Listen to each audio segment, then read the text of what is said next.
The rain came down hard over Manhattan that evening, tapping like whispers on the tall stained glass windows of St. Luke's Cathedral. Inside, deep in the church's private archives, Daniel Moore, a 29-year-old theology student from Columbia, brushed off dust from a shelf most scholars never touched. He wasn't looking for anything specific, just feeding his obsession with ancient Christian manuscripts. But that's when he found it. Buried beneath a stack of brittle old hymnals was a wooden box, no larger than a shoebox, sealed with an unfamiliar wax symbol. It looked Roman, but older, almost pagan.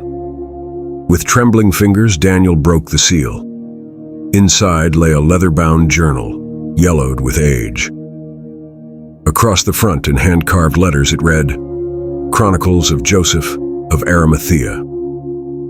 Daniel's heart nearly stopped. Joseph of Arimathea, the same man who buried Jesus after the crucifixion? The man scholars claim disappeared from history without a trace. He turned the first page. "I was there when the boy was born, and I was there when the God rose." Daniel stared at the ink, still bold despite its age. The language was English, but the structure was archaic. This wasn't a translation. This was a first-hand account, written in a time no one thought possible. That night, Daniel smuggled the journal out of the archives. He couldn't sleep, couldn't eat. The words had gripped his soul like a voice from another world. Page by page, the journal unfolded secrets no seminary had ever dared teach. Jesus was not born in a stable, it read, but in a hidden cave beneath the hills outside Bethlehem. His mother, Mary, was guided there by an old shepherd who said the stars had shown him the path. Daniel whispered the words out loud, as if doing so would make it feel less insane. But the birth, the journal continued, was no ordinary thing. When the child came, the air turned still. The wind outside stopped howling. Even the animals knelt, not out of instinct, but as if compelled by something greater. Daniel flipped to the next entry. There was light, but not from the fire. It came from him. His eyes opened and glowed faint gold, and for a moment, I swore time itself stopped moving. Joseph described things that defied every scientific and theological framework Daniel had ever studied. He spoke of the three travelers, yes, the Magi, but described them not as wise men, but watchers. Each had come from a different corner of the earth, Persia, Ethiopia, and a distant northern land that Joseph couldn't name. They did not worship him, Joseph wrote. They tested him. One placed a drop of poison on the child's lips. Nothing happened. Another held a mirror to the baby's eyes. The reflection showed not an infant, but a roaring lion. The third asked him in a forgotten tongue, "Who are you?" And the child smiled. Daniel shut the journal. His hands were shaking. This wasn't just some apocryphal gospel. This was something else. Something hidden from the world for a reason. What if Jesus didn't just become God through resurrection? What if he had always been more? The next morning, Daniel visited Professor Holman, his mentor and one of the most respected biblical historians in the country. He explained what he found. Holman didn't laugh. In fact, he turned pale. "You need to get rid of that journal," Holman whispered. "There are people who've died trying to find it. If what you're saying is true, you've uncovered something older than the church itself. But this could change everything. It already has." That night, Daniel returned to his apartment, only to find it had been broken into.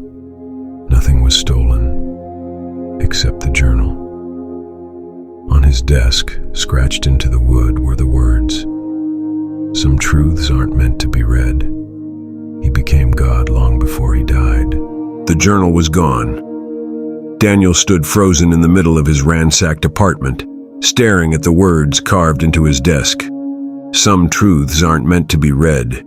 He became God long before he died." His breath caught. The place had been torn apart, drawers yanked out, books scattered across the floor, even the light bulbs unscrewed. But only one thing was missing: the journal. Whoever had taken it didn't want money or secrets. They wanted the truth buried.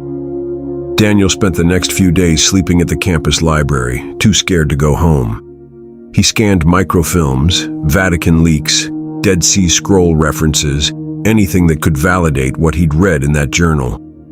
And then he found it. Hidden in a 13th century Latin scroll misfiled under mythic folklore was a reference to the Book of Joseph, said to be destroyed during the Council of Nicaea in 325 AD. It mentioned one passage that had survived translation. The boy did not weep when born. He spoke. Daniel slammed the book shut. A newborn. Who spoke? Later that week, he received a package at the campus office with no return address. Inside was a flash drive and a note typed in courier font. If you want the rest of the story, Vermont, look for the star, he will speak again. The flash drive contained a single audio file. The voice was grainy, distant, but ancient. It wasn't in English. It wasn't in Latin either. Yet Daniel understood it. The child was light before he was flesh. He became flesh to remind light it had a form. It didn't make sense until he remembered a line from the Gospel of John. In him was life, and that life was the light of all mankind. Chills ran through his spine. The next day, Daniel drove 12 hours straight to Vermont, winding through snowy hills until he found a remote chapel tucked into the woods. No signs, no congregation, just an old wooden door with a single symbol above it, the same wax seal that had been on the box. Inside was a man, gray beard, blue eyes, long white coat. I've been waiting for you, the man said. We all have. Daniel hesitated. Who are you? I'm the last keeper of the Chronicle, he replied. And you? You're the one it chose. He handed Daniel a new journal. This one even older, made of goat hide. The ink looked like it had been drawn from ashes. Daniel opened it to the first page. There were no dates, no title, only this sentence. He became God not when he died, but when he chose to live as man.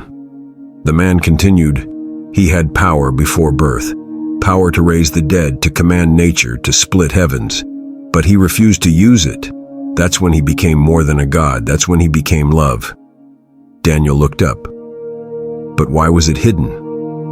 Because humans like gods they can control, but not ones that bleed, cry, or love like us. That makes them real, and if he was real, then we have to listen. Daniel clutched the journal. I'll tell the world. The man shook his head. No, you'll show them. Let truth walk again. Outside, the snow had stopped.